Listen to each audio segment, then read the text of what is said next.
Today we discuss about the rotational energy levels and rotational spectra. For that discussion, we choose a diatomic molecule. That diatomic molecule which possesses the energy levels and their associated spectra. Such a spectra is divided into mainly three types. First one is pure rotational spectra, second vibrational rotational spectra, and electronic spectra. In that pure rotational and vibrational rotation spectra mostly occur in absorption, and the electronic spectra which occur in absorption as well as emission. Now, which diatomic molecule we choose for such a resulting spectra for these three types, that we discuss here. Firstly, we discuss in detail about the rotational energy level and resulting rotational spectra. First, find what is the relation for rotational energy. Now, to explain the rotational energy of a diatomic molecule, such a diatomic molecule is just like a heteronuclear molecule which possesses permanent electric dipole moment. But the other molecule like polar molecules or polyatomic symmetric molecules, they do not exhibit the rotational spectra since they do not possess permanent electric dipole moment. Hence, the condition for the rotational spectra or vibrational spectra or vibrational rotational spectra, the diatomic molecule must possess permanent electric dipole moment. For example, HCl, CO, carbon monoxide, etc. That molecule we considered as a rigid rotator. Now, how it is acts as a rigid rotator? If we suppose that molecule possesses permanent electric dipole moment, such a dipole moment interact with electric field of the electromagnetic radiation, and hence they can emit or absorb the electromagnetic radiation during the transition from one energy level to other energy level. Now, what is that arrangement of a rigid rotator? For that, we considering the two atoms having two different masses, m1 and m2. These are separated by this nuclear separation R between the center of the two atoms. That means this is actually it is the bond length of the two atoms. Such a system is rotated about an axis passing through the center of mass and perpendicular to line joining the center of the two atoms. Now we find what is the moment of inertia of a diatomic molecule or a rigid rotator. How we find? Initially you must know what is the moment of inertia of first atom whose mass is m1.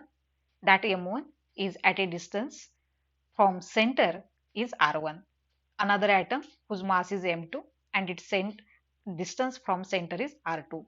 Hence, the moment of inertia of the diatomic molecule is I is equal to m1 r1 square plus m2 r2 square. Now we solve that equation. Before that, we know m1 r1 must be equal to m2 r2. And what is r? R is r1 plus r2. Hence, we firstly find what is r1 and r2 using m1 r1 equal to m2 r2. R1 must be equal to m2 r2 divided by m1. That value we put for r1 in capital R equal to r1 plus r2. Therefore, capital R is equal to m2 r2 divided by m1 plus r2. Again simplify that term, taken LCM m1 and simplify. R is equal to m1 plus m2 divided by m1 into r2. R2 separate here and we write in terms of capital R, that is equal to m1 divided by m1 plus m2 into capital R. That value we put here for solving moment of inertia of a rigid rotator. Firstly, m1 r1 square, simplify m1 r1 into r1, similarly plus m2 r2 into r2. Take common m2 r2, since m1 r1 is equal to m2 r2, hence m2 r2 into r1 plus m2 r2 into r2. Take m2 r2 common into bracket r1 plus r2. Again put the value of r2 that we have to find here and simplify the equation. I is equal to m1 m2 divided by m1 plus m2 into capital R square. Since r1 plus r2 is capital R and already R value in small r2, it becomes square. The constant term m1 m2 divided by m1 plus m2, this is constant mass ratio, that is known as reduced mass. That reduced mass we denote by mu. I is equal to mu R square.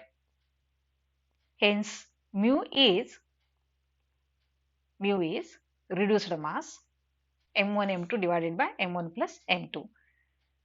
Now we know the moment of inertia. Then we find now what is its angular momentum. If the rigid rotator is rotated about the center mass, then its angular momentum gets quantized.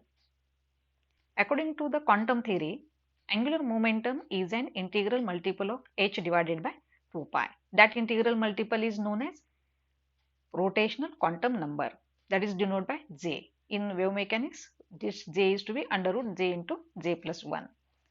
Values of the rotational quantum number start from 0, 1, 2, 3 up to infinity. Therefore, rotational energy relation we simplify. That relation we know, if the body is rotated about an axis, its energy is half of I omega square. Omega square, that value we know, L is equal to I omega. Therefore, half of I into L square by I square, it becomes L square divided by 2I, since 1I cancel here. Put the value of L square. L square is j into j plus 1 h square divided by 4 pi square multiplied by 1 divided by 2I. The equation becomes j into j plus 1 into h square divided by 8 pi square I. In that term, h square divided by 8 pi square I is constant. Therefore, the rotational energy of a rigid rotator is directly proportional to j into j plus 1. Such a rotational energy which has very small energy at the room temperature, and it is equal to the thermal energy kT, and it is near about 10 raised to minus 3 electron volt. Now we find what is the selection rule. Once you know the energy level diagram, then we apply the selection rule.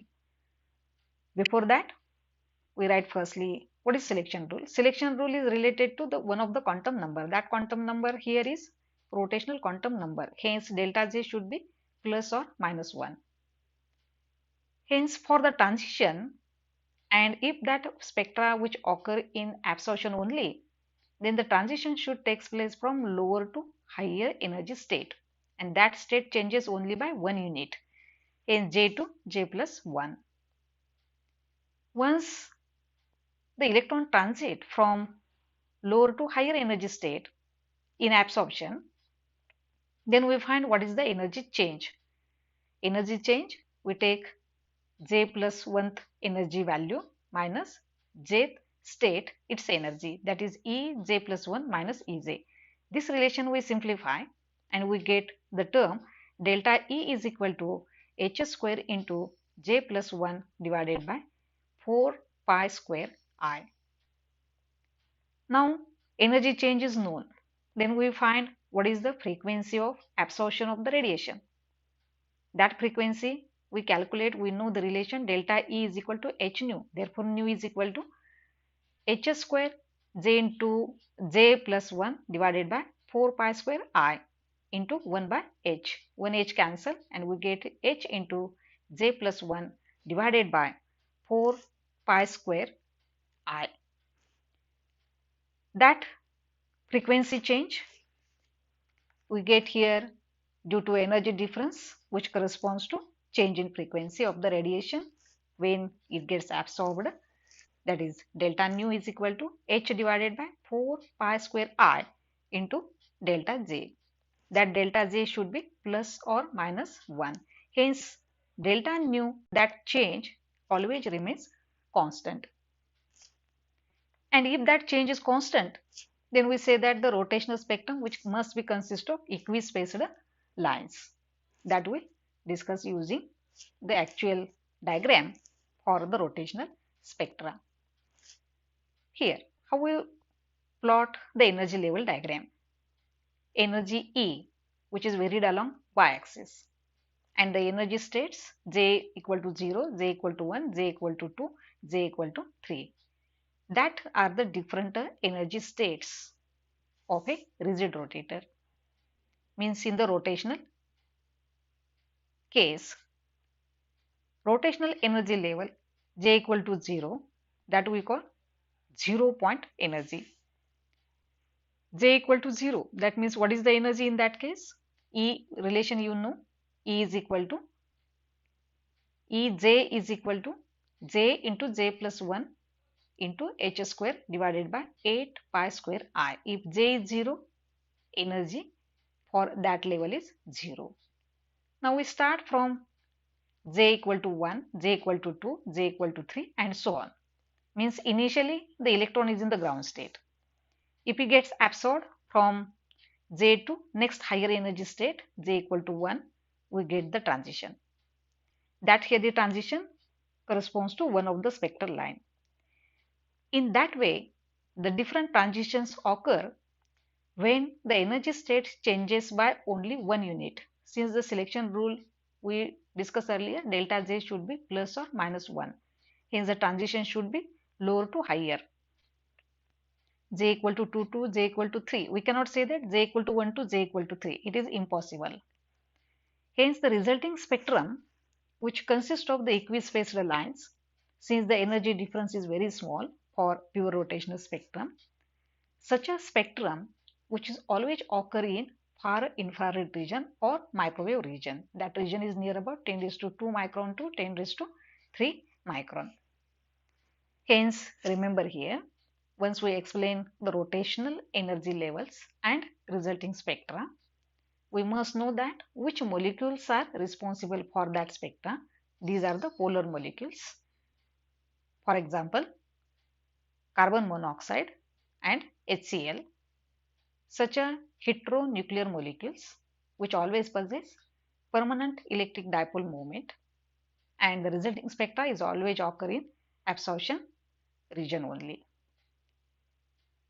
And that is the today's article. In the next lecture, we discuss about another spectra, vibrational energy spectra. Thank you.